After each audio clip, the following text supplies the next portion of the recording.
And I'd like to call the curriculum committee meeting to order. Do we have any public comment on agenda items? We've received none, and there are no hands raised at this time. Okay, then I will turn the meeting over to Mrs. Grigaitis. Thank you very much. Good evening, everybody, and welcome to our first curriculum committee of the board meeting for September for the year. This evening, we are going to review some of our summer programs with you. We had some very successful programs throughout the summer. We are also going to talk about our professional development. Drew, you can go to the next slide, please. We're also going to give you an update on our Montgomery virtual program that is currently running for our students that opted for that.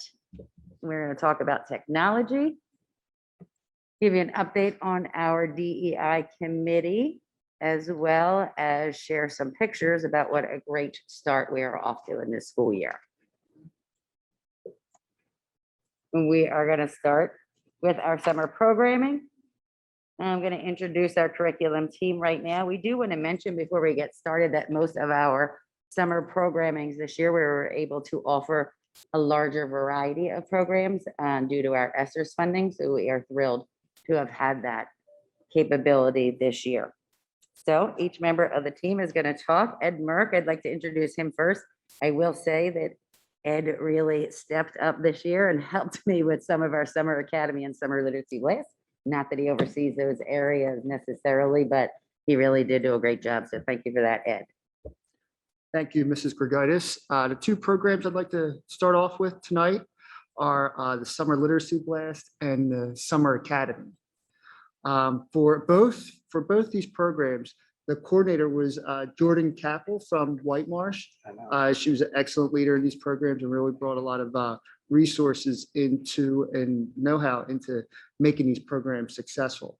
For Summer Literacy Blast, that ran from June 21st to July 1st. The times ran each day, 9 a.m. to 1 p.m. We had 170 students, grades K to 6, 10, and 10 teachers. We were able to offer in-person and virtual instruction. Each day consisted of guided reading group lessons. Something the students were very excited about were some of our guest instructors. We had a daily virtual assembly with special guests when students enjoyed participating in literacy-based activities related to the special guests. So one of those guests were Chloe Leschner, who is alumni, class of 2011. She's a news reporter at NBC station in Charlotte, North Carolina. Shane Victorino, no description there necessary. He was able to join our class and the students really enjoyed that. Jeremy Intel, award-winning pastry chef. Barry Essner, award-winning Dalmatian dog trainer, another PW alumni. Emily Katz, who is a dentist, class of 2013. And last but not least, one of our very own teachers, April Litwin, who is a published author and grade 2 teacher at Whitemarsh Elementary. The blast was a great way to start the summer and encourage students to read throughout the summer. Another program that we offered, the Summer Academy, again, coordinated by our own Jordan Capel from Whitemarsh Elementary. That ran from July 26th till August 12th, 9 to 11 a.m. or 1 to 3 p.m. So there were two options there for our families. We had 300 students entering grades 1 through 6, 13 instructors, and 3 instructional aides. Again, students had the opportunity to participate in person or in virtual. And then each day consisted of a reading and math lesson. For reading, students used instructors and students refer to the Jan Richardson-based RISE program, where students worked in guided reading groups on fiction and nonfiction text. And each lesson included a word study, reading, and a comprehension and writing component. And then they also had the opportunity to work in math using the Greg Tang summer curriculum, where students explored number sense and computation through a concrete, pictorial, and abstract progression approach. Both of these resources were helped reinforce skills from prior grades and help create a stepping stone for the grades for this coming school year. All right, next we have Mrs. Karen Burke's going to talk about our extended school year. Dr. Burke. Okay, Sorry. I will try to speak loudly because I don't know if the microphone is picking up, but good evening, everybody. Extended school year or ESY services are individualized instructional programs that are beyond the length of the regular school year for students with disabilities. Eligibility is determined by the student's IEP teams. During the extended school year, students work on targeted IEP goals in order to maintain the skills they've learned during the school year so they can hit the ground running when they return to school in the fall. This summer, ESY was held from June 29th through July 29th, Mondays through Thursdays from 9 a.m. to 1 p.m. Lead teachers were George Washinko and Ansley Davidic. We had about, I want to say, 12 teachers and about 15 support staff, in addition to our related service providers, speech and language therapists, occupational therapists, physical therapists. We had 90 students, K to 12, who participated either in person at Ridge Park or virtually. Most of the students did participate in person. Students practiced goal setting, motor and speech and language skills, socialization, and academics. There were also activities built into the program to keep kind of a summer camp feel to it, while the students worked hard on targeted academic skills. We had a drum circle assisted by professional musician Michael Klipman, which promoted socialization and positive group dynamics, as well as rhythm, which contributes to reading development. During field day, occupational and physical therapists, along with teachers and aides, designed a variety of fun activities where all students could participate, allowing students to practice physical, social, and teamwork skills. So all in all, the students had a great time while keeping their skills sharp and ready to tackle the 21-22 school year. Thank you very much. And Maria Willichuk is going to talk to us about our title programs. Yep. Good evening, everyone. As with every other school year, we were able to offer our summer programs for Title I schools, Conshohocken Elementary School and Plymouth Elementary. And I should note before I explain our programs, you need to understand that each title program is unique to that individual building's culture. And so you'll see that our programs are not identical as per building because we go and put out parent surveys and ask for their input as to what they would prefer and how we would get the most participation. And so each one is customized based on the individual building needs. At Conshohocken Elementary School, we had a coordinator who was Nina Pertowski, who was also our librarian as well as our technology teacher. The program ran July 6th through the 22nd. And the same dates are also for Plymouth Elementary School. And that is to ensure that students were able to participate in all of the programs throughout the summer and were not limited to the other programs that Mr. Merck mentioned with regards to the Summer Literacy Blast as well as the Summer Academy. Conshohocken was able to host 32 students in grades 1 through 3. And we had 4 teachers working with us as well as 1 instructional aide. The entire program was in person. And each day was really customized to the individual students' needs based upon where they were with their reading and their math skills, and provided different types of activities that they made fun for throughout the day. In addition to that, there were also STEM activities that were related to things such as robots, problem solving, creative thinking, and imagination playground. At Plymouth Elementary School, we had our guidance counselor, Mrs. Bridget Meehan, help support our program as our coordinator this year. The same dates, as I said, and their program was a full day. From 9 o'clock to 3 o'clock. There were 40 students that participated in grades 1 through 3, and we had 5 teachers help to support us. That program was offered both in person and virtually based upon the recommendation of parents. And each day also consisted of reading and math interventions that were tailored to student individual needs. In addition to that, there was a lot of social emotional learning in regards to focus on empathy, diversity, and emotions.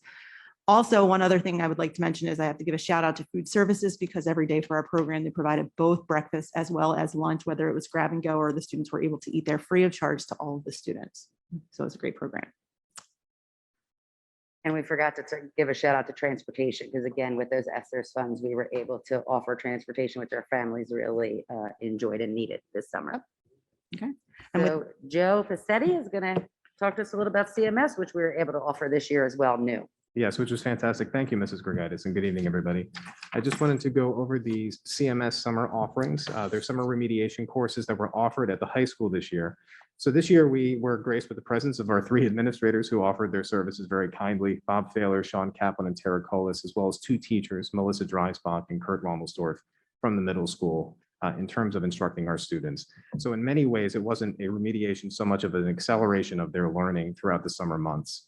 That ran from June 21st to July 30th from 8 to 11:15 a.m. every day. 35 students were served in grades 6 through 8. The students in those sections focused on key topics in English and math that would strengthen their skills for the next grade level. That was based on data collected by those students matriculating into the next year, so that we took end of year data to drive that kind of instruction there. Students also had the opportunity to tour and meet administrators at Plymouth White Marsh High School, which was an excellent opportunity for both the students and the staff to facilitate, especially considering the transition difficulties that some of them are experiencing right now. This was a really great opportunity for them to dive into the high school and really get a personalized tour of it.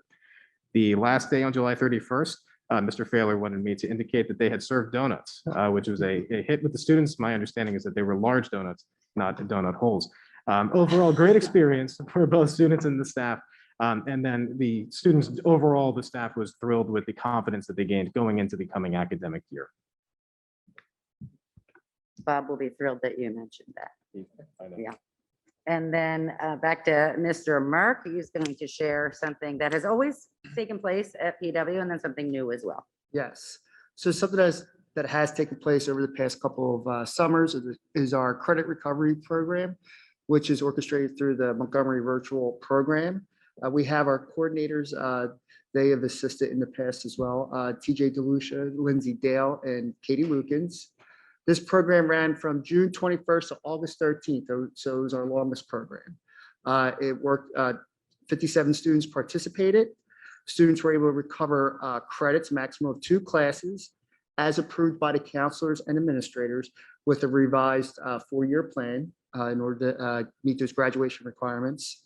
Students registered for 90 courses, which included English, social studies, health and PE, world language, math, and science. Something new that we offered for this summer to help students, practice the skills that they would need going to their next grade level courses was through our summer skills builder practice. 2 teachers from Plymouth White Marsh High School that assisted with this and helped create the materials was Marianne Russo and Brian Weiner. This was a voluntary independent practice that students were able to access through their class of Canvas courses. So students, seniors this year that are graduating, were able to access this material through their class of 2022 Canvas course. This was available for students in grades 10 through 12.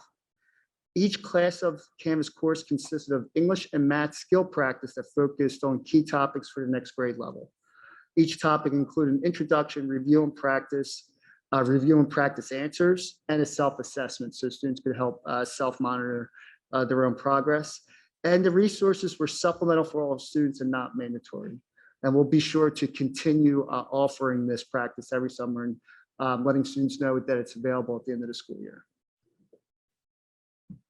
Thank you very much. So we had lots of successful summer programs. So hopefully you guys heard all about them as well. So summer schools ended, programs ended, and then we were right back at it with our professional development for our staff. So we could welcome all of our students back, and we're going to highlight for you some of our professional development topics. So we're going to start right away again with Mr. Merck, right? Yes, thank you. And one thing I'd like to mention before we get into some of the descriptions here is, with all curricular areas, bring it closer. How about that? Is that better? With all curricular areas, we spoke to them about this year being acceleration versus remediation. We really wanted to set high expectations for all students. We wanted to provide all students with access to effective grade level tier 1 instruction focused on essential skills and concepts for that grade level. We didn't want to focus on remediation. So it's like, okay, well, how do we, help students build back up what they might have lost last school year? Well, that's where we focused on how we're going to utilize students' prior knowledge and when introducing new skills. So we make sure that we're constantly bridging that gap, and we really made sure to talk about that with each grade level in each of our department meetings.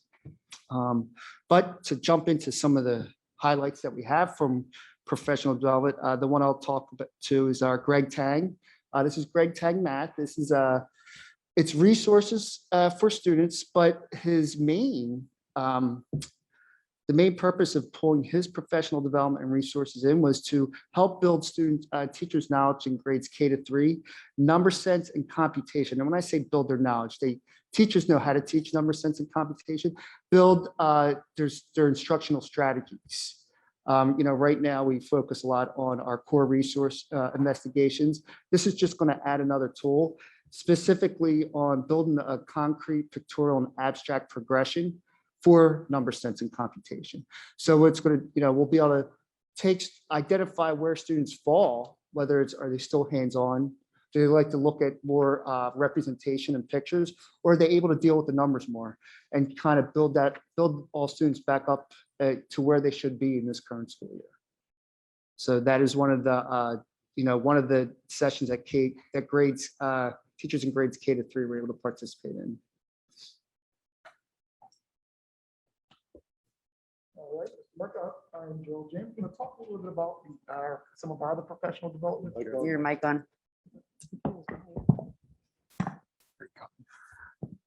I'm going to talk about some of the other professional developments that we went through.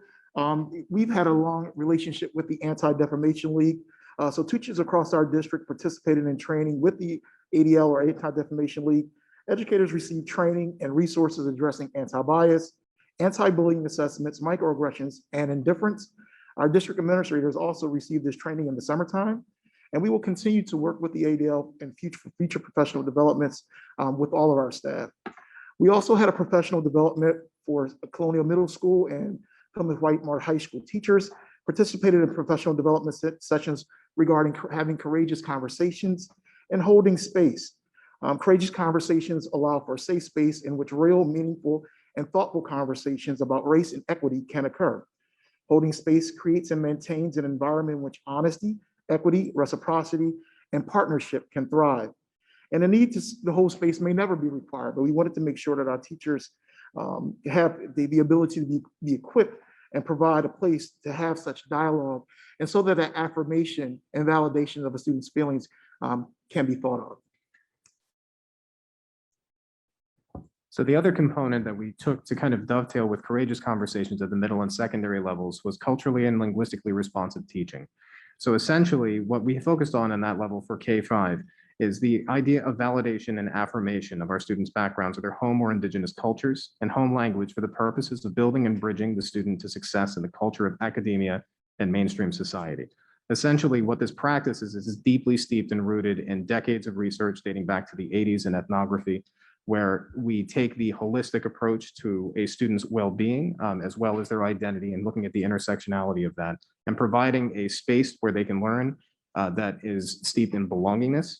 And ultimately, the goal for that is to ensure that we are closing the achievement gap with all of our students and providing an equitable educational experience for all of them, grades K-5. The authenticity and relevance of the term is steeped in transforming instructional practices to make the difference for improving relationships between teachers and students and increasing achievement.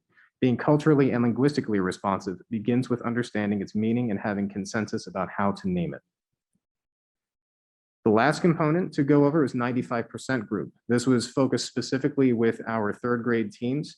The 95% group gets its name from getting 95% of our students to read at grade level by the time that they are in grade 3. So essentially what the group is responsible for this particular training was phonemic awareness and our multisyllabic cards, essentially, where teachers can go through each of these with them and drill down to core phonics concepts with them to ensure that the intervention is working appropriately. It is designed as a short-term intervention, not a core instructional program. The other component for that was vocabulary surge, where students are drilling down to, in addition to the phonics piece, the morphemic analysis. So we're taking a look at each unit of a word in terms of understanding meaning. And again, this is also designed for just a few weeks of an intervention, after which time students are released back into the core instruction without having that additional piece of instruction offered to them. Thank you very much. Of course, we had other highlights, including technology. Mr. Bogley led us through some PDs as well as we worked on our Canvas pages. Google Classroom, and other department area and content area grade level meetings. And I apologize, I should have stopped after the first section, but I just wanted to see if anybody had any questions regarding the first two. I don't have a question, but I just feedback. I heard from a lot of teachers, they loved the professional development that they had. They thought it was really helpful and meaningful. As they were out in the community when professional development days ended, and the courageous conversations I heard from a lot of middle school teachers did. So thank you for providing those. Like I said, I feel like the feedback, at least I was hearing, was that it was very meaningful. Great, that is good to hear. Rosemary, this is Beth. I have a question. Yes. Going back to the high school program that we ran this summer, and we had 57 kids getting credit recovery. I'm interested as to the statistics, given that they were was that higher, average, lower than what we normally see? I can get those exact numbers for you. Would you like to Okay. compare to the last couple of years? Yeah, I'd be interested, given, all that the kids went through, how that compares to other years. I will get that for you. Thank you. Sure. Anyone else have any other questions? I just have a question about the Canvas training for the teachers. So with respect to the high school and Canvas, is there a format or a template that the teachers, or is it possible for them to have a template that they sort of all follow with how many layers deep you might have to find certain information? Because I know that was one thing that my son struggled with during the pandemic, was as it was new to everybody.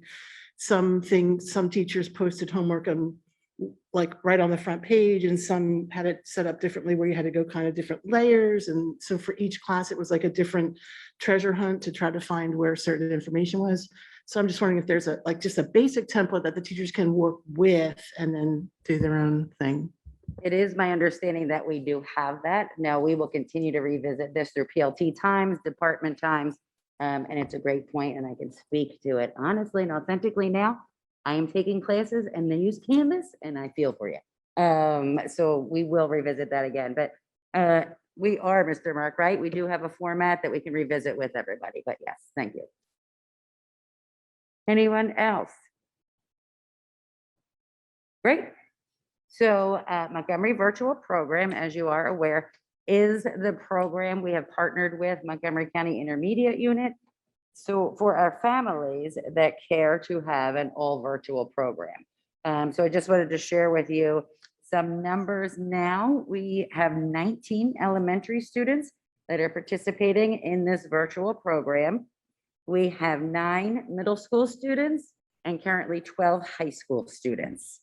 So our counselors, administrators, and our elementary teacher, our Colonial elementary teacher, is also giving additional support in guided reading and guided math, work closely and have had meetings with MVP, as well as our special education staff, to see how we are going to continue to support these students, because they are still Colonial students. We check in with them on their data. We've just learned how to all manage that platform together, and there are monthly user group meetings. So things are going well in that world. Although I did just find out the workbooks for elementary are still on delay. We will continue to print them for our families that need them. So emails have gone out and we have printed them for everyone until they come. So things are going well with MVP. Any questions about that? No? One question that I've gotten from some parents is just, I think, confusion about what happens if a child has to quarantine or a class has to quarantine for any period of time. And I think, there's some confusion about whether they go to the MVP program or whether they sort of as a class just have the same, teacher and just do it over Zoom. So, obviously clarification would probably be helpful. Sure.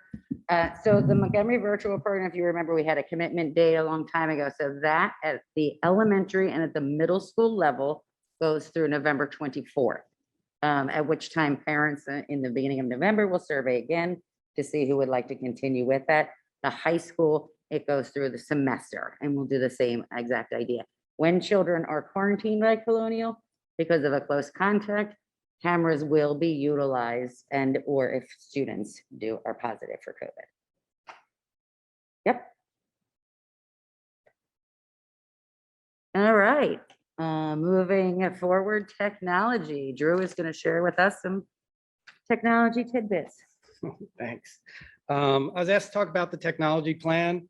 Back in 2020, we were looking at a replacement schedule in the district, and we were replacing 5th grade and 9th grade devices, giving them brand new Chromebooks that they could hold on to for 4 years. And we implemented an insurance plan of $30 to cover that device for 4 years while they were going through school. The amount of things that changed very rapidly after we started that replacement schedule was COVID came. We then had to distribute devices. We are now 1-to-1 in a district in less than a couple days. They're utilizing 3 different models. We have iPads, we have laptops, and we have Chromebooks. So we're trying to standardize with Chromebooks. So this summer we gave 5th and 9th grade and also 7th grade Chromebooks.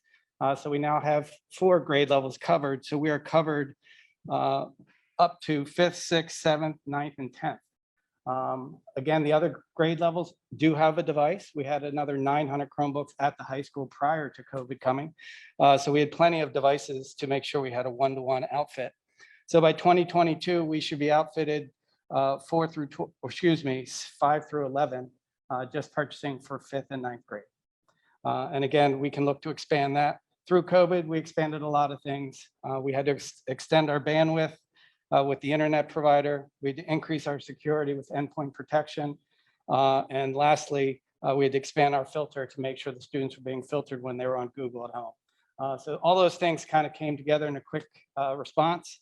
And we're moving forward with the 1-to-1 plan, purchasing for 5th and 9th graders every year.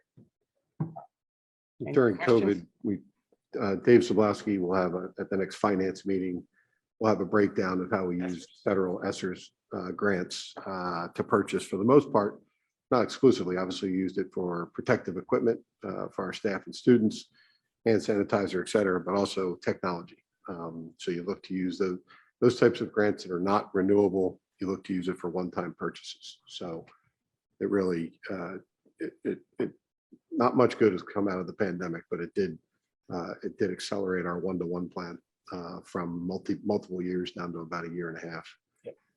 And so the children will have them for 4 years and then get a new device as they move to high school. And it really is helping unify the devices that we use.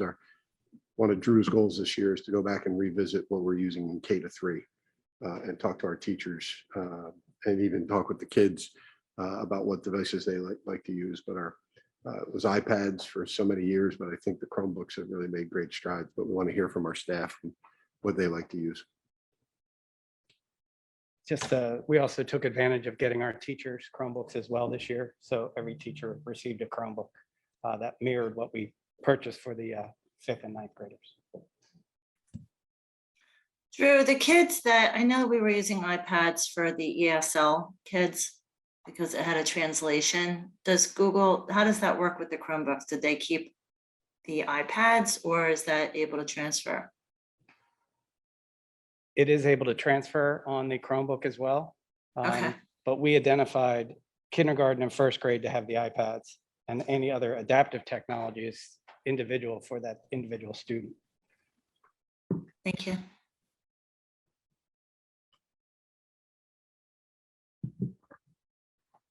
You good, Drew? Yep. All right, thank you.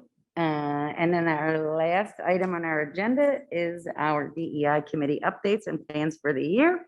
And Mr. Gerald James is going to share with us. Thank you, Mrs. Grigaitis. So this year we will continue to hold our monthly meetings for the Diversity, Equity, and Inclusion Committee. And we're excited that we will, keeping our fingers crossed, that we'll be doing in person and utilizing the high school cafeteria for these meetings, which will allow us to appropriately space out and have small group exercises. Our comprisals could still consist of our building liaisons, parents, administrators, and board members. And this year we will also incorporate students to join us on select meetings to offer their perspective, their insight, and their value input. As you can see, our first committee meeting will be held on September 29th. Our meeting times will, excuse me, be at 6 o'clock. We will be, this year, our focus for the DEI committee will be to first start off with our common language and definitions of terms. One of the things we wanted to do is, as we talk about diversity, equity, inclusion, we wanted to be all have a shared understanding of the concept and make sure that we are speaking the same language in terms of our definitions. We will be doing a comprehensive audit completion utilizing the Mid-Atlantic Equity Consortium. We will continue to work on the development of our equity policy. We will also look at district long-term and short-term diversity, equity, and inclusion goals. And we will work with our external partners, including the ADL, nonprofit organizations, universities, and other local school districts who are also focusing on diversity, equity, and inclusion directives. And all of these things hopefully will, as we shared before, enhance our community of belongingness throughout our district. Thank you very much, Mr. James. Any questions? Just a quick question about the meetings. Are they going to be held in person or over Zoom, combination, and still at the middle school? We are going to hold them in person, utilizing the cafeteria, the high school cafeteria. So our goal is to continue to focus and work productively in person.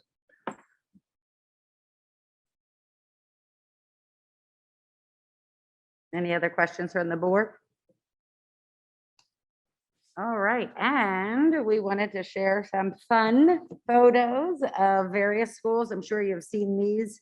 Jess Lester and Kim Newell sent a lot of these pictures out as well, but we wanted to just share some of these moments with you, and Maria is going to narrate a few of them. Yeah, sure. This was very fun to be able to go into classrooms and see kids rolling up their sleeves and actually getting into the work. And I will say, everywhere I went throughout the district, I was able to see those opportunities. So the first couple of pictures that you'll see are mostly at the top row, are mostly at our middle school. We have 7th grade science there. They're doing their living versus non-living things, which is how we always start off 7th grade. So they're investigating and they're identifying based on the characteristics of living things if the materials that they're looking at are in fact living or not.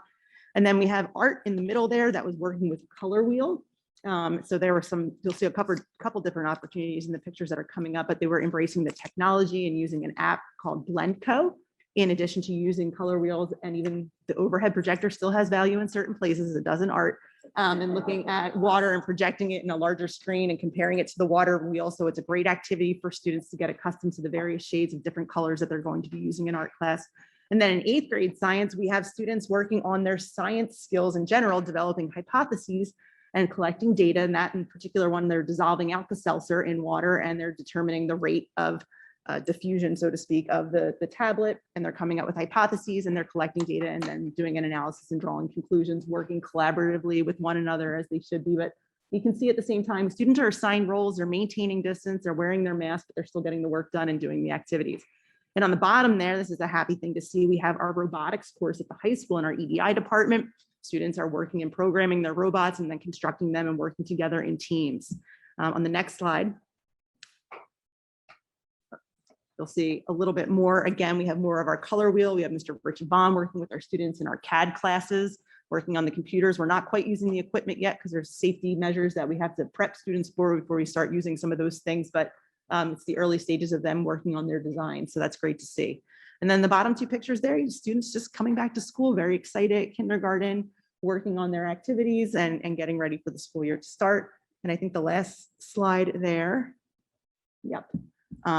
Again, you'll see that that's art in the upper right-hand corner. And that I believe is actually Ms. Horowitz's class, also at the middle school working. And then the bottom there is Mrs. Ravinsky. And then we have some other happy students, well, ready to be back, our kindergarten students starting off their school year and their career here at Colonial. So all in all, some really good stuff. Great to see. And hopefully we can share more of that with you in the upcoming months. Thank you very much. Mrs. Suchland, I do want to let you know that I did get an answer back already. Oh, there was another Usually slide. we I'm have sorry. about 17 students that take part in the credit recovery with about 25 classes. This year we had over 50 students participate and they took over 90 classes. Okay, there you go. Thanks. Sure. And that is the end of our presentation. Okay, do we have any public comment? Any emails? I don't have any, Nope. Drew. Drew? No hands raised and no emails. Okay. then Actually, I'm sorry, I have another question. I'm sorry, just thought of it. The kids that are in the virtual that we're doing through the county, do we do any of our own assessments to make sure that they're keeping up with our curriculum? How do our assessments tie into those assessments? Not necessarily our assessments, but our special education case managers, Dan Ballack at the high school, our counselors are in there reviewing their data, their participation. I don't want to say attendance because that was a little bit of a confusing point for some of our families. And then if the MVP teachers have any questions about a student and particular grading process or procedure, they do consult with our teachers. So Dan Bailick's, but we have elementary kids too, so he's doing So it for Bailey- everybody? Bailey Young is our teacher for our elementary students. So we have members identified at each of the building levels Okay, to Okay. support those students. all right, thank you. Sure. Anything else? Okay, our next meeting is October 12th. Thank you, meeting adjourned. Same link. Do you guys want to go right into community relations? Okay. Dr. Christian, you good with that? Yes, I am. Okay. I'd like to call the community relations, student life, safety and wellness meeting to order. And I'll pass it over to Karen or Jessica to run through the agenda. Good evening, everybody. Welcome to the Community Relations, Student Life, and Safety and Wellness Committee meeting, the first of this year. Our agenda this evening consists of approximately 6 items. We're going to discuss our update of the mental health services that we're providing here in the district. We're also going to talk about the Project ACET staffing or staff assurance testing for COVID.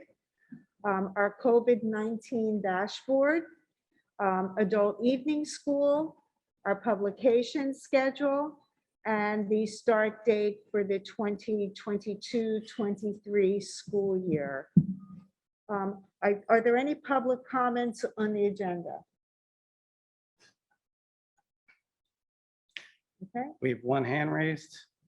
okay. Please state your full name, place of residence before commenting. Hi, can you hear me? Yes. This is Tracy Wattenmaker, White Marsh Township. Just curious about the DEI committee meetings. Are they open to the public? And also, is it possible to sort of learn what is discussed or what the definitions and terms are that you're referring to? And also, what is the audit? So our DEI meetings, committee meetings, the minutes and the agendas are on our DEI website. If you have an interest in joining the committee, I can certainly get your name and make sure that we invite you to those meetings. And I don't remember what you're saying.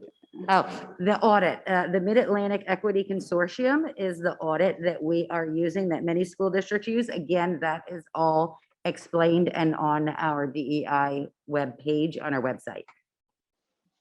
Okay, great. Thank you. Sure.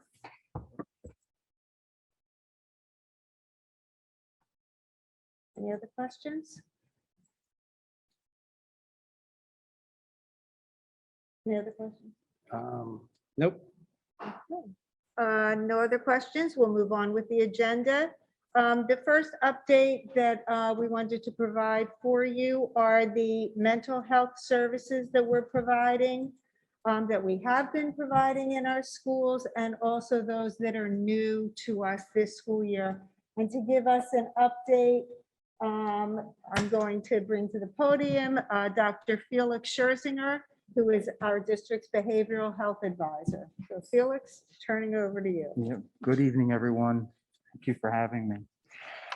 So I wanted to talk a little bit about our CARE system, Colonial Assistance and Referral Effort, which encompasses our student assistance program and the behavioral health supports that we are able to provide students and their families, and behavioral health meaning the mental health supports, and also the substance abuse, drug and alcohol programs. And I just wanted to highlight 4 new programs, prevention programs that we have begun this year that we will continue to look to expand as the years move on. I think just to put it in context very quickly in terms of how these programs fit in our student assistance program and our colonial assistance referral effort, if you think of prevention, if you think of the system of care as a pyramid or more of a mountain, and at the base of the mountain is prevention. So it covers the widest area. And this is the area of our prevention efforts in terms of what's in our curriculum, addressing the social emotional learning of our students, the discipline code, the handbook, the school climate, all of those things that all students are exposed to. And so you can see strengthening this area, this foundation, the fulcrum of our efforts is really important. And I'm excited to bring these programs to you because they're all prevention programs and they're evidence-based programs. And I'm hoping, as the years continue, that we will see some tremendous positive impact. The next level would be postvention, above prevention. And that is basically saying reflection. That is us as Colonial School District staff members and our faculty and our administration. How are we doing with these programs? Are we making progress? Do we need to make changes? It's the postvention, it's the reflection on how things are going, and take a look at the sources of data that we have that indicate whether or not we're making progress or we need to retool and look at the programs and redesign. As we move up this pyramid, this mountain, as the needs of the students increase, we look at identification. And that's where our care teams come in. And every building at Colonial School District has a care team. It's a multidisciplinary team, meaning that many different individuals from different academic disciplines or professional disciplines serve on that team. So for example, we have our guidance counselors, we have our community counselors, our in-school counselors, we have our home and school visitor, we have myself that serves on every team, we have our nursing staff, our school psychologists. I hope I'm not missing anybody. But the team is there to troubleshoot when the needs go beyond the scope of the school. And in regards to what we are able to do with our professional experience, if we need to make a referral to, say, a behavioral health provider, a mental health provider, drug and alcohol provider, and gain their ascertain their experience and expertise, then the care process continues in terms of referral, intervention, and then aftercare. So in terms of that context, when we look at prevention, the 4 programs that we've introduced, or well, actually we have had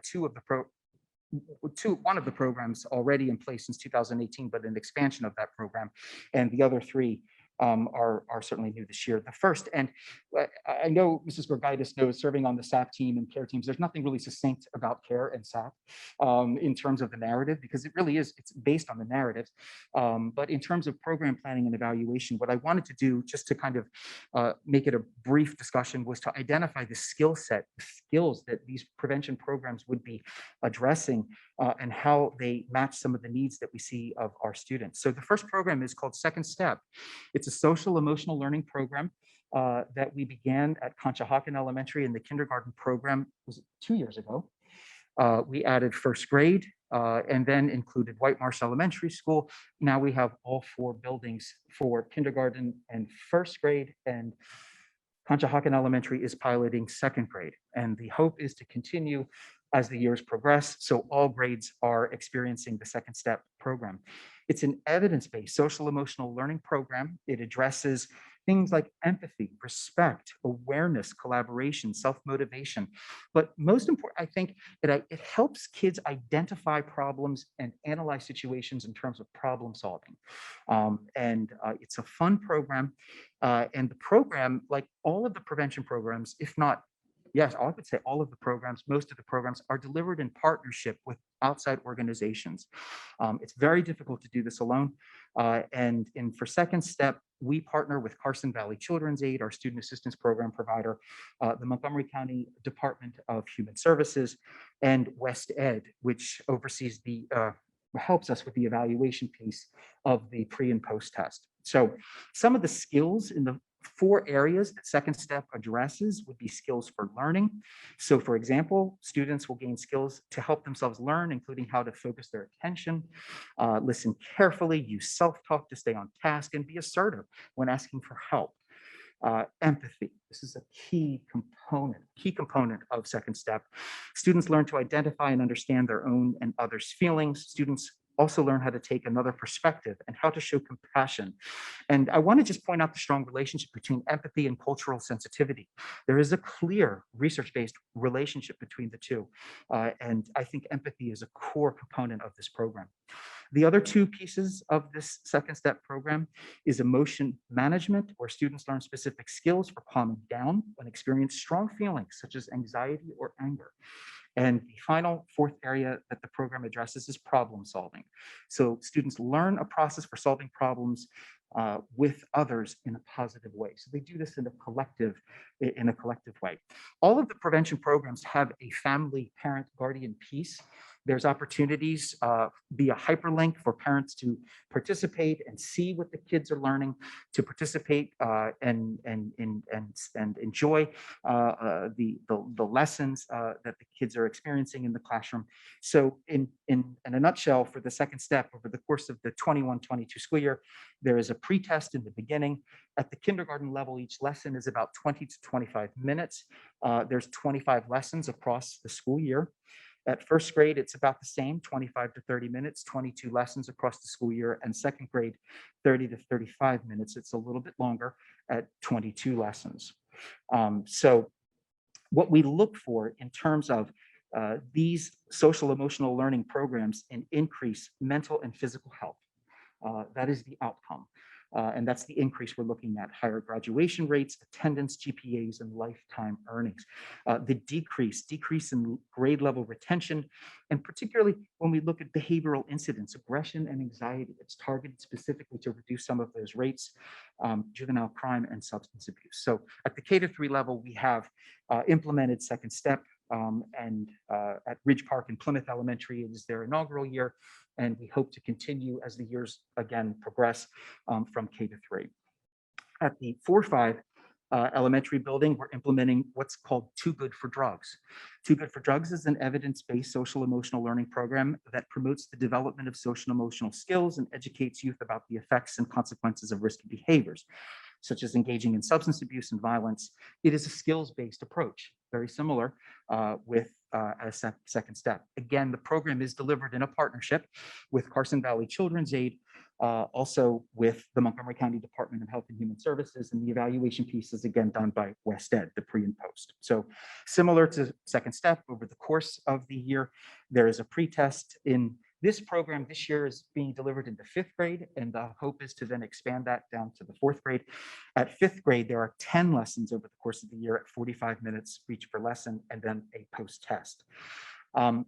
There are protective factors and risk factors that this program specifically addresses, and just some of them: social emotional competency skills, positive school connectedness. Some of the risk factors: poor social emotional skills, early initiation of substance use, physical violence, bullying behavior. So these are some examples of what the program targets in terms of programs, in terms of protective and risk factors. The Too Good for Drugs short-term outcomes: students show, it is research-based, and that students have shown improved social emotional competency and resistant skills to substance abuse. More students perceive substance use as wrong, risky, or harmful. Fewer see it as acceptable or cool. More students report a greater sense of self-efficacy. And more students report feeling connected with the school and the instructor. Wonderful things there. So I think that in terms of the social emotional learning piece, as we continue not only up the continuum and strengthen the prevention piece, but as we go forward as the kids age, we look to the middle school. And we are now, for the first year, inaugurating the Botvin Life Skills program. And I don't want to confuse that with life skills in terms of academic curriculum. it is not the same. It is not related in that capacity as social emotion special education service. It is called the Botman Life Skills Training, LST. It is a universal mental health substance abuse prevention program aimed at preventing adolescent tobacco, alcohol, marijuana use, and violence. It is, again, an evidence-based program that teaches personal self-management, social skills, and information and resistance skills related to substance abuse. This program is being delivered in the 6th grade health education classes. The move forward, the vision is to increase as each year from 7th grade to 8th grade to add this prevention program as we move forward.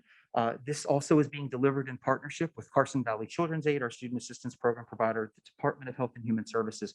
And also its complexity, we've been very fortunate to work with the Devereaux Center for Effective Schools to help guide our teachers in terms of adding this into the curriculum, integrating, I should say, into the health education curriculum. And the teachers have done a fantastic job. And I want to just acknowledge Ed Merck for his wonderful work for the past year in putting this in flight. So just very briefly, some program skill development, personal self-management skills, where students develop skills that help them enhance self-esteem, problem-solving abilities, reduce stress and anxiety, and manage anger for better mental health. It's targeted for these specific skills. General social skills, students gain skills to meet personal challenges such as overcoming shyness, communicating clearly, building relationships, and avoiding violence. And the third piece of program skill development, drug resistance skills. Students build effective defenses against pressures to use tobacco, alcohol, and other drugs. There are 15 lessons to the Botman Life Skills curriculum. And at the 6th grade level, it's considered the foundational level, and again, delivered in the health class. Some outcomes from this program we're hope to see. The effectiveness of the program has been researched. It is found that the program reduces tobacco use by 87%.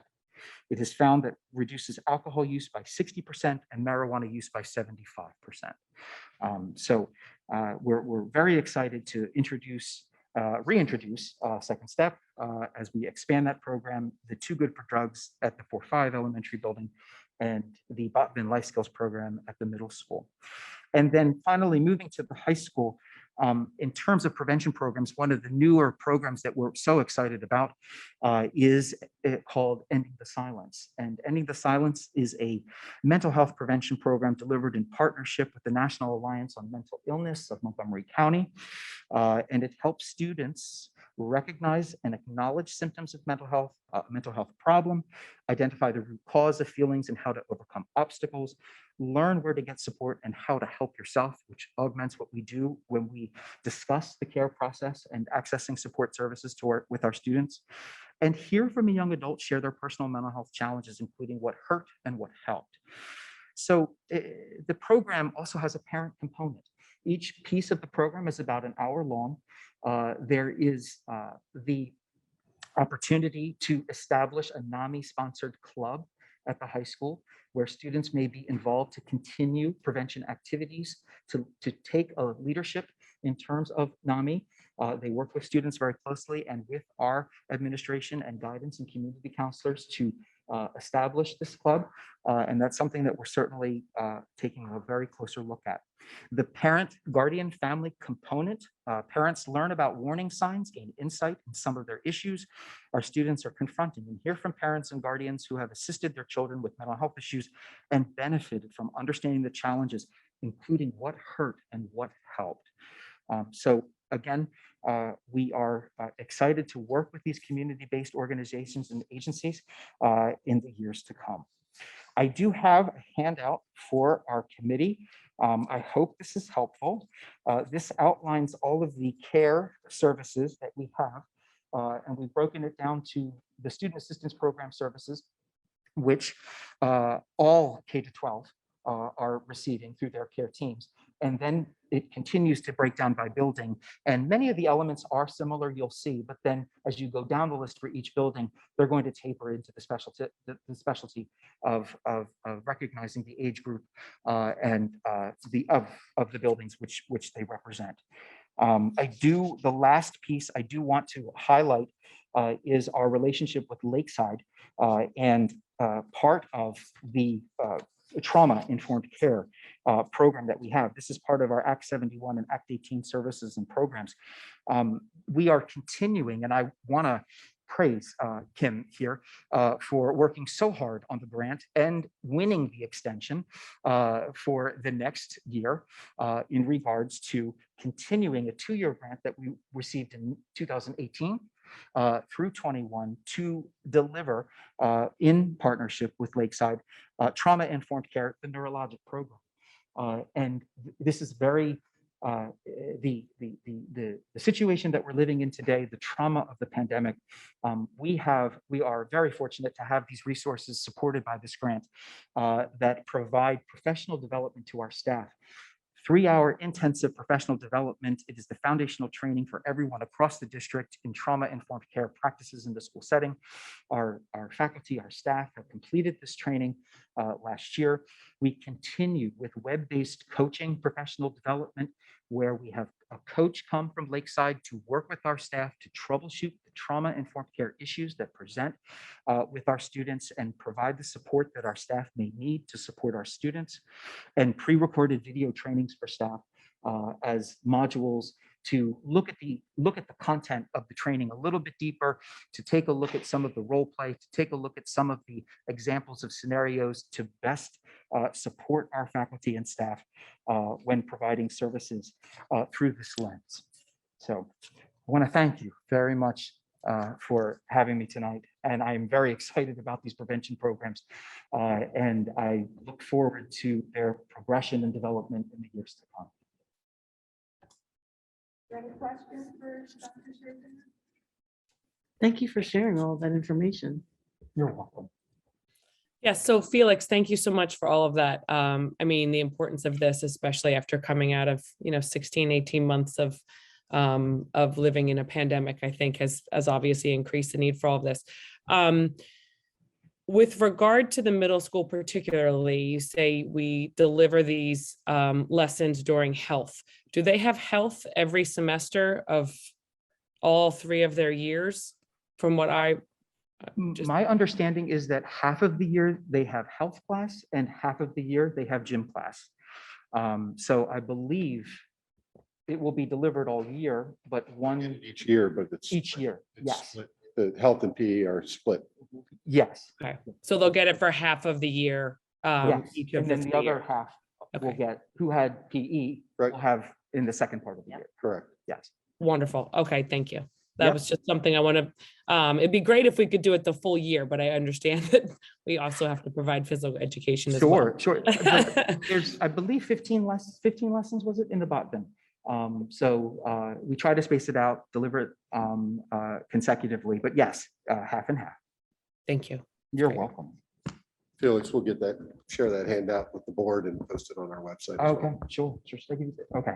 Yeah, I appreciate you being here and sharing all these resources. And I think it might also be a good idea at some point as we get into the school year to share with parents the programs and the resources that are available at their child's school, because I'm not sure that a lot of parents know the full extent of the resources we have and the programs we have to tackle issues of social and emotional wellness. And especially given the pandemic and the trauma that's caused, it might be good to let parents know that this is something we're thinking about and we have programs and initiatives we're working on. Sure. If I could add to that, if you don't mind. I had a conversation with a parent this past week who has a child at the high school and didn't realize the services that we have available for mental health. And this is a child at the high school who's been with us through kindergarten. And I'm wondering, I'm aware of the services due to just being part of different presentations over the years. But I'm wondering if there's a way to communicate very simply to all parents that just a real quick elevator thing, if your kid has any issues with anxiety or you don't know what to do, please reach out here. And that, leave it really simple, because she had no idea. And when I explained some of the things that that I knew about, she was impressed. It's also very overwhelming at the same time, but she's been very overwhelmed just as a parent with the student. So I'm just wondering if we could do a sort of a push with each building, very simple, to try to get the word out that we do have this, because a lot of kids, especially at the high school, if they have anxiety issues, right now they're wearing a mask in the building, right? So half their face is covered, and it's the half that we can usually see what the emotions are on their faces, right? So, and they're only with their teachers an hour a day. So they're constantly moving. They don't have those connections like they would say with their first grade teacher or second grade teacher. And I think it's just really important to just get the word out in a big way, but very simply. And that's my 2 cents. Yeah. Thank you. I think one of the things too, and the misconception is that the student assistance program, and as it has evolved over the years, it's very recent. It's 2012 that it opened, the state opened it to elementary. It's been in existence for almost 35 years. One of the things that I hope parents, we can also get the word out, is that the observable behaviors of concern don't necessarily have to happen in the school setting. If parents are having difficulty with their son or daughter at home, contact the guidance counselor, contact the school psychologist, contact someone on the care team, the administrator, and say, is there a resource? And that student assistance program referral can go for a home referral as well. What the process does is, in terms of how we can help the parents, is that we may not be seeing an observable behavior of concern at school, but we look over our shoulder at the different domains of academics, health, attendance, behavior. And we can provide that information to the parent, who may provide that to the provider, to get the most comprehensive picture. And So, yes, we can getting the word get the word out as Yep. well at each of our schools, what resources are available. Thank you. Thank you. Thank you. Thank you very much.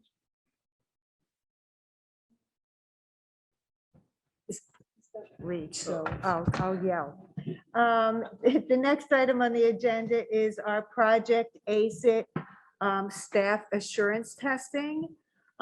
We will be continuing testing that we did last year for staff who do not have symptoms. So asymptomatic staff members will be able to get testing. We just updated our proposal to the Office of Public Health. It was just approved, and we will now be training staff to do the testing, which we're going to start out twice a week, and offer that to our staff to make sure anybody who has been exposed or who is not symptomatic or just wants to know that they are still healthy can get this 15-minute test, the rapid antigen test, to determine whether or not they are infected with the COVID virus. So we're excited to be doing that again this year. We did not know that that would be continued for this year. Any questions about that? Okay, moving on to the next item. My screen just blank. Adult evening school, Mrs. Thank you. Lester. Oh, wait, I thought we were doing COVID dashboard update first. That's fine. Okay, so I'm going to hand it over to Kim Newell. Okay. Hi. The COVID dashboard is on the website. It's under the COVID hub. And we developed it last year. And so prior to the start of the year this year, we met with members of cabinet, members of the building administration, and we took a look at the dashboard. And one of the things that came out of those meetings was that you can see is a fourth column. And that column, we have the column with the schools, and then we have the students' current positive cases, staff positive cases, and then we have the total number of cases from that school since the beginning of this particular time frame, which we started in August when the students came back for sports. The thing that you can't see is that the last year, in putting together the dashboard, I was pulling information from at least 3 different sources. And now we have streamlined that. So now it's one source that's coming in that's making it a lot easier to then just kind of make sure that everything is what it needs to be. So.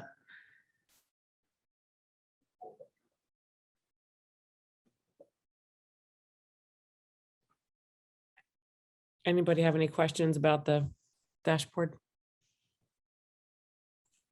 Okay, thank you for doing. Right now, we're just putting positive cases up there. We do have a few presumed positive, possibly, from a close contact or a sibling.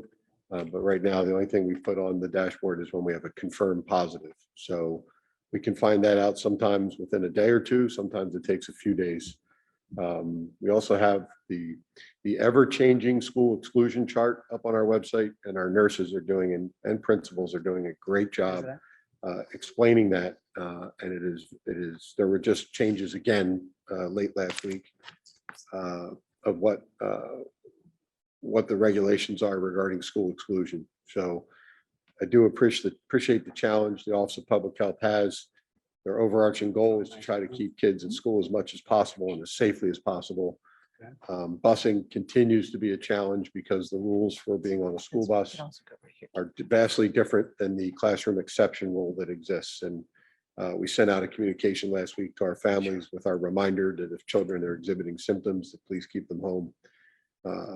And so we've met with the county. All the superintendents will meet again on Thursday with the county. We're trying to get some more clarification, but it's we were informed from the Office of Public Health that they're seeing the majority of cases when they see spread, they're seeing it more in transportation situations than in classroom situations.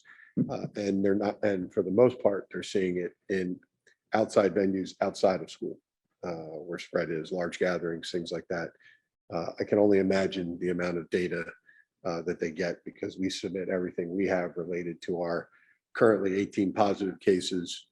And we probably have about 35 or 40 students in quarantine right now, perhaps a little bit more.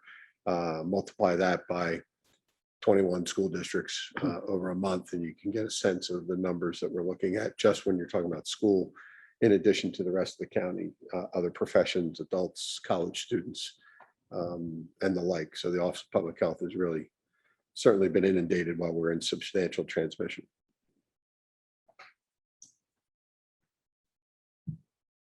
Have we heard anything from parents about access to testing and whether people are generally able to get access to testing? Because, I've heard from some people that it's, you try to make an appointment somewhere, you can't find a place to do the PCR testing. And yes, most recently we've heard that it is becoming an increasing challenge to get an appointment for testing. So that is frustrating. And right now there's a concept that the Pennsylvania Department of Health is considering, and the Montgomery Office of Public Health will consider it if the state does, called testing to stay. But that would entail, I guess the best way I can explain it would be if Rosemary and I were in the same class and I test positive, Rosemary could, or we're on the same bus. That's probably a better example because we're sitting so close to each other. She would have to quarantine under the current rules if I test positive, masked or not. Testing to stay, the theory behind it is Rosemary would go get tested on day 2, day 4, and maybe we could possibly do the testing here. And then if she's negative and asymptomatic, she could remain in school. It's a great concept. It requires certainly a massive amount of tests and also the personnel to administer. So the state sent us a letter around August 15th saying that they were going to put together a potential program that would also include a workforce to assist with it.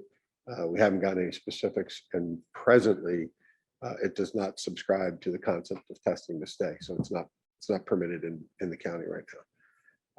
But as soon as if we hear of testing sites that open up, things like that, we'll certainly help advertise it. And if we have to partner with Eric's Pharmacy again, if they can help, we'll try to do that. We want to try to keep kids in school as much as possible, as safely as possible. Absolutely. Dr. Christian, I know there's testing at home kits now. And I know just through my own work that because of the federal guidelines, et cetera, that we're starting to put that in place where we'll turn on the video to make sure that they're taking the test. You know, and you can get that back in like 5 minutes or something. You know, it's a rapid test, but you can buy these kits now and they're at home. Right.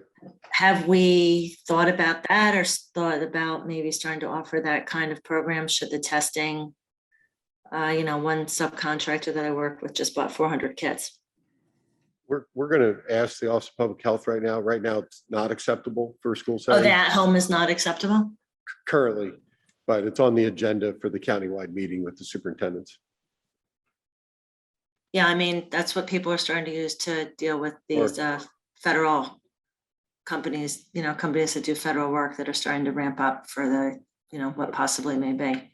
There's also the state's partnered with some private companies on pool testing. So you can go, in theory, whether it's a business or a school, you get a kit with approximately 50 tests, and perhaps you pick 2 fifth grade classrooms and you test, and then you send the kit, they pick up the kit in the afternoon, and then they test just a few of the samples within it. And then they make a probability, they make a case as to what the probability is of a positive being in that class. I think that's been used more in private industry than the school setting, perhaps colleges as well. We met with that company about a week and a half ago, and they're sending us materials to consider. I don't know of any districts in the area that have initiated it yet. I don't know if we want to get another probability of a classroom having it and having to shut a class down possibly. I don't know. I'd like to hear more about it. Yeah. Anything that we would do would also have to come with a very solid communication plan to make sure parents are aware, because that would be very traumatic, especially for an elementary student. I mean, I can, you know, hear parents screaming now, we don't have it. It's just a possibility. Yeah. Okay. So they're visiting, did you say the county is visiting the idea of the at-home test? Well, it's on the, we asked for it, the superintendents asked for it to be on the agenda. So okay. I don't know if they're visiting it or not, but we're going to bring it up. When is that? When are you having that meeting? Thursday. Okay.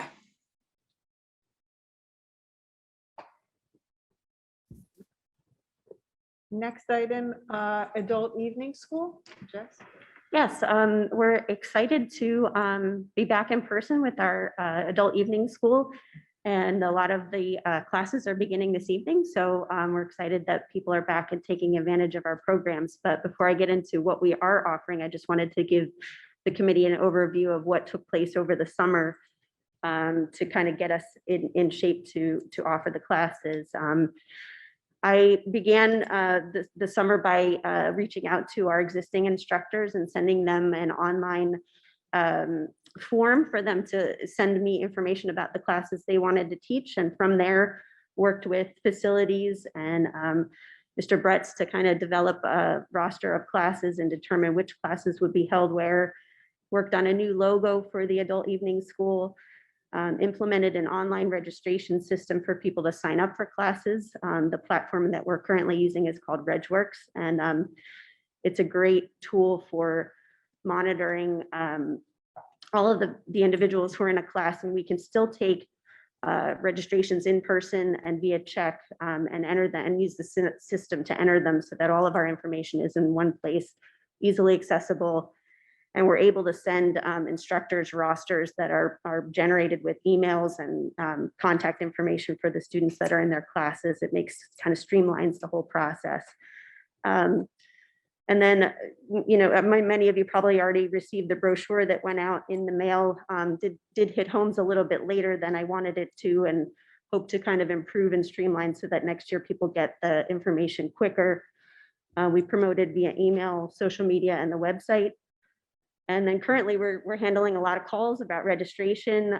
People are sending in a lot of their information or calling, and you know, we're really excited to see the enthusiasm for the return of these classes. We're also meeting with people who are interested in teaching classes. Been contacted by a couple people who have ideas for new classes. So that will be ongoing throughout the year, really. And right now, the most popular classes that we're running are yoga. We have like 30 people down the hall in the gym taking part in a yoga class. We have dance aerobics, water aerobics, kickboxing, And then we have some dance classes over at the high school. And then we have some upcoming computer classes that people are signing up for. Some classes we've had to cancel due to low numbers, but again, we'll keep an eye on those and monitor the situation and identify and call people who have signed up and let them know what the status of the class is. And then moving forward, I'm looking forward to kind of further evaluating our program and looking at reviewing pricing so that it's consistent and fair, and developing a new instructor paperwork packet so that we have, anytime we get a new instructor, we have all of their credentials easily, accessible and in one place. And then again, more recruiting of instructors for a variety of classes, talking to one person right now about card crafting class. And then I'd like to develop an end of session survey for participants to, get some feedback from them on like what they would like to see and how the classes went that they took. So it's sort of a high level overview. Can I answer any questions for anybody? No? Okay. So I guess I have the next topic too, which is the publication schedule.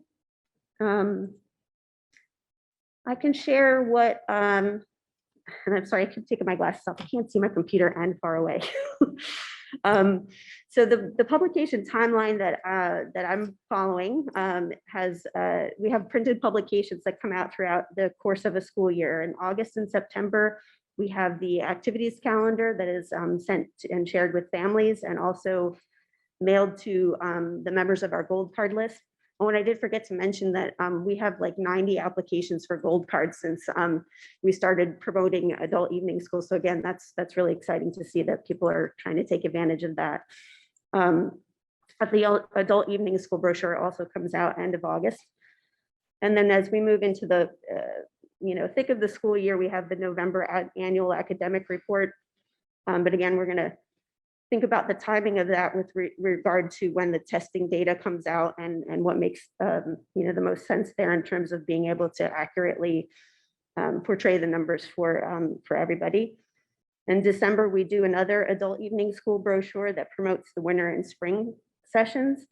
In January and February, we would review the kindergarten brochure and determine if that needs to be updated so that we have it in time for new registrations. And then in July, we send out the year in review publication, which many of you got again later just because of we had to move that one back in order to get the adult evening school brochure out quicker. So that one got out a little bit later than I wanted it to. But again, hope to refine all of those processes for next year so that we can be a little bit more, so that they can be a little bit more staggered in how they come out. Any questions I can answer there for anybody?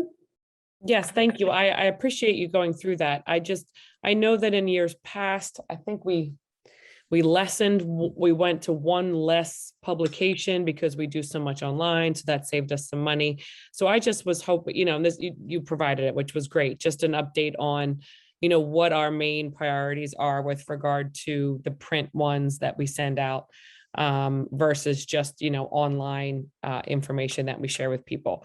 So thank you for that.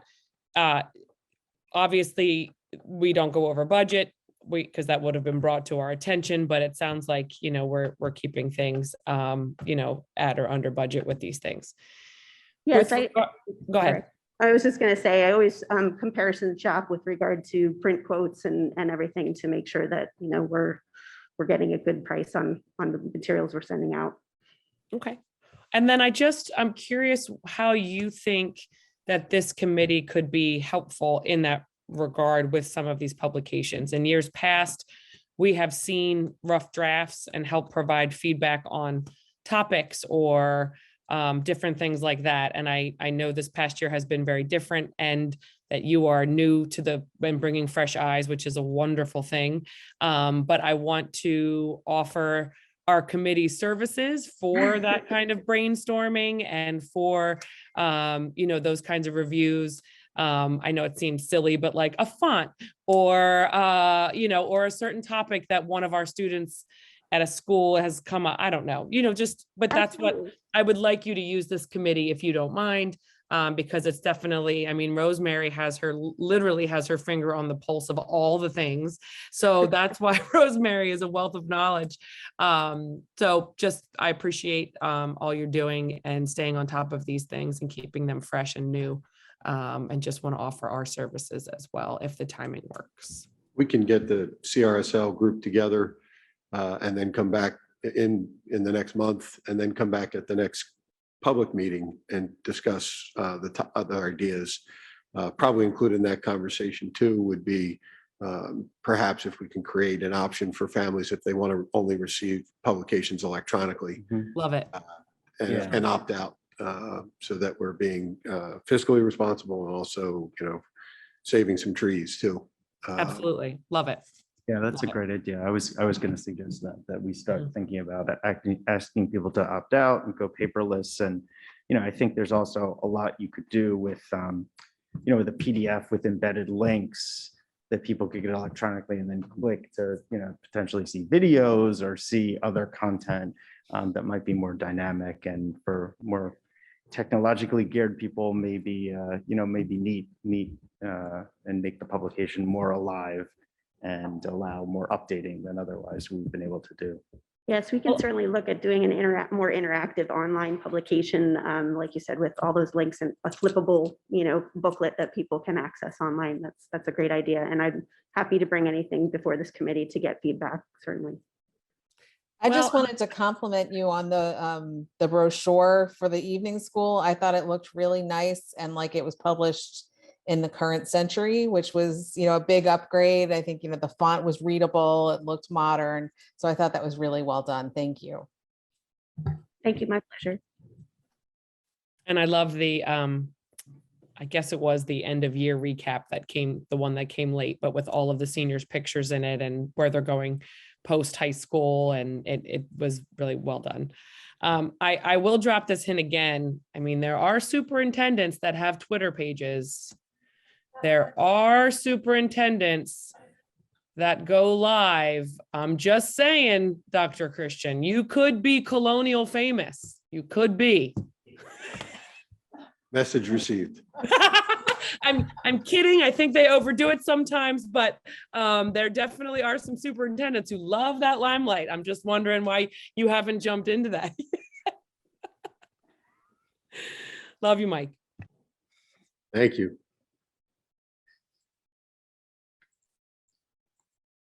The last item on the agenda is the start date for the 22-23 school year. I can't believe I'm saying 22-23 school year, but I am.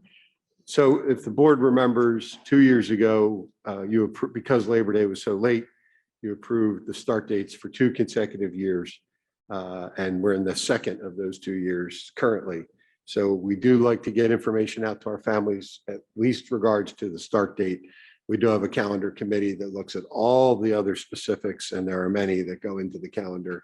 But it's probably best to have that conversation now with potential to approve it on Thursday evening. Labor Day next year is September 5th. So there are 2 drafts in the public content of board docs. If the board were to would want to continue with starting prior to Labor Day, we would start on August 29th. And then the final day of the year, as designated by that red star, would, obviously pending potential for snow, would be June 8th. If the board would rather start after Labor Day, it would be September 6th, that Tuesday.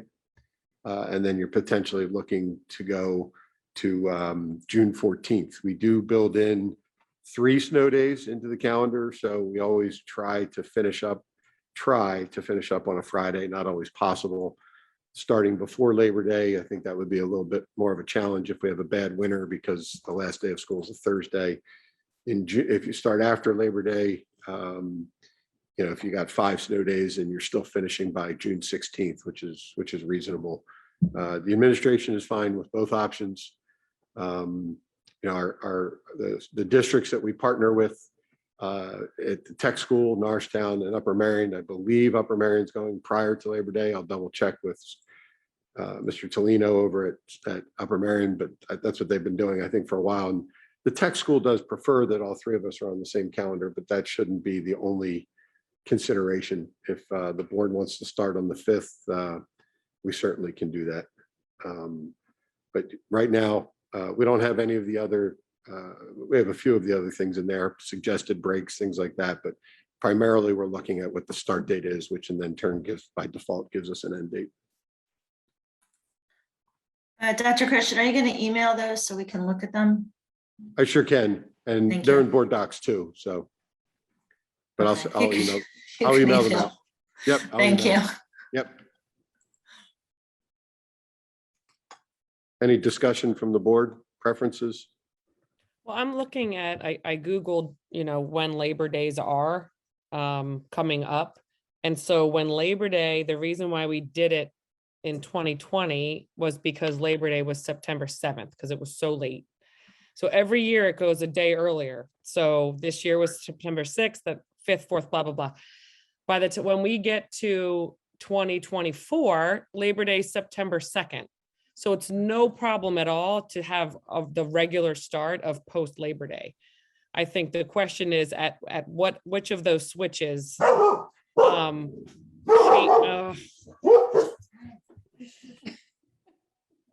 at what point does it make sense to move it before Labor Day? And maybe it was only on that one extreme occurrence or two extreme occurrences. So that's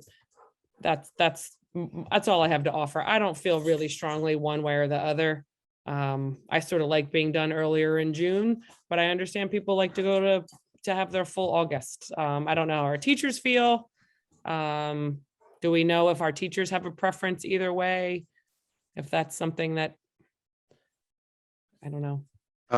I've not done a formal survey. I'm sure there's preferences on both sides. I think ultimately they would everyone would like it communicated as soon as possible. I think it's nice to have more of August. I feel like we lose, so much family time especially as your kids get older, to school and school associated events. To have a little bit more summer to work with is nice for families.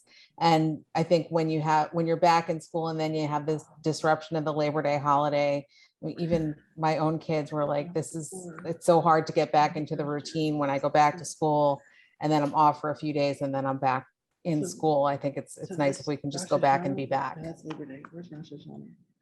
we know when the holidays are? Like this year we came back and then, we had the hurricane day off, but then we had a couple of days off for the holidays. Do we know where they fall next year? It looks like it's just the 26th. It's late. Yeah. I think that was part of the issue this year is like, you were in, then you were off, then you were off and off. And I liked that Labor Day then break because they got to ease in a little bit. So Yeah. I'm opposite thinking, Eunice. Yeah, no, that's what, so let me say, okay. One is late September and then the following week in early Okay, October. because this year they were just very early, so it all sort of compounded. Yeah. I think one thing to consider is that we did, if I recall, you switched it, telling families for 2 years. And I feel like it was that it would go back to the traditional after Labor Day, after the 2 years. So I don't know if people are making that assumption that now that those 2 years have passed, that we have flipped back already. Just something to consider if, people made plans already, since I think it was stated that it was a 2-year before Labor Day start. But we said that, we said it would only be for 2 years. We said we would reassess. Correct. We didn't say it would only be for 2 years, but we may have by default created that impression. It was approved for 2 years. I mean, ultimately, if the board wanted a policy, you could develop a policy, delineating when Labor Day falls, when the start of school will be. It doesn't change the fact that September 5th is probably the toughest one, right? So right. When it's early, I think it's pretty easy. And when it's so late, it's a pretty easy decision. Keep in mind too, that many districts went before Labor Day because of the push for more instructional days prior to Keystones, prior to AP exams, and prior to PSSAs. Now, one thing that's changed in the past 2 years is that the PSSA has gotten shorter. And so about 18 to 20% shorter. So, but that was the motivation for many districts to do that. So the IUs have tried to get all the districts on the same calendar for years, and there's just too many districts to do that. So I think the other thing is if we start before Labor Day, the teachers have to go back on the 16th of August. I think that for induction. the new teachers. I'm sorry, the new induction. teachers, right, for induction. Yeah, right, I'm sorry, yeah. Yeah, But they're induction's a done June requirement. 7th. They're done June 7th. Like there's always the other end of it. Family time, it's gonna come earlier. You know, so that, again, I don't know if I have a strong feeling one way or the other, but the bottom line is it's 183 days. Yeah. And we all are conditioned. That's the other beautiful thing is we don't have to worry too much about the, you know, the dog days of those late August. We don't have to worry about too much, assuming everything works. I'm good with whatever administration thinks that works best for the district. I don't. We'll take a look at where all the holidays fall and give the Yeah. board another sample so you can take a look at it. And but I think it would be good to have an agenda item for Thursday night, and we'll give our recommendation Thursday prior to Thursday evening. Okay, Dr. Christian, I do think normally we check in with CEA to see if there's a preference. I'll do that too, definitely. Thank you. Okay. And if we can see what the other two schools, if they have decided, the other two of our tech school groups are doing. Certainly.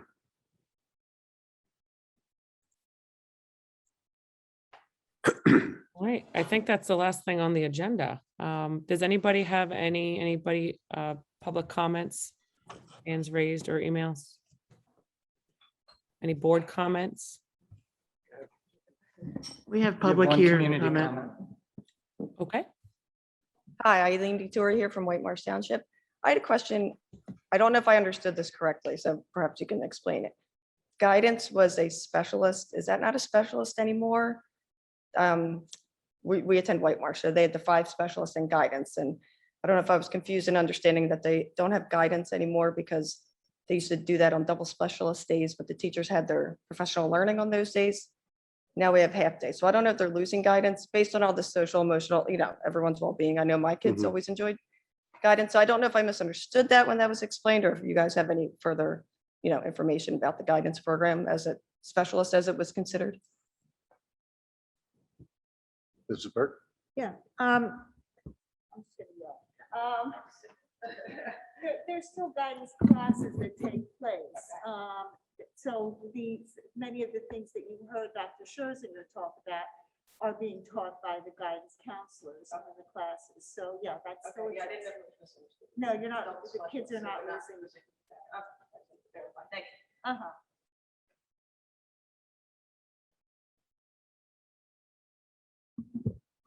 Anyone else? There are no hands raised at this time. Are there any board comments? If not, I think this meeting is adjourned. Thank you. Thank you. Have a good evening, everyone.